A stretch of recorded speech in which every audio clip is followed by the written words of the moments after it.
रत्नागिरी शहरातील पांढरा समुद्र ते मिऱ्या या परिसरात अमावास्येच्या ताणावर मोठमोठ्या लाटा धडकतात। काही लाटा मिऱ्या बंधारा ओलांडून पलीकडे येऊ पाहतात। सकाळपासून पावसाची विश्रांती असली तरी दर्याचं आक्रमक रूप मात्र दिसून येतंय।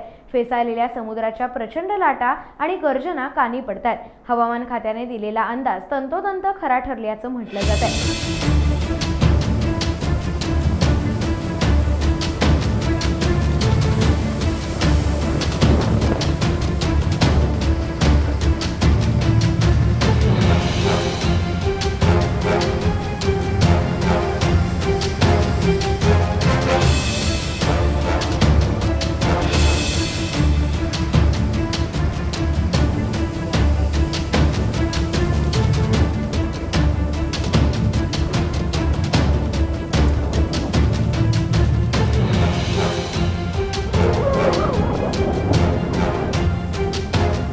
टाइम्स डिजिटलला लाईक करा, शेअर करा, सबस्क्राइब करा आणि बेल आयकॉन दाबायला विसरू नका।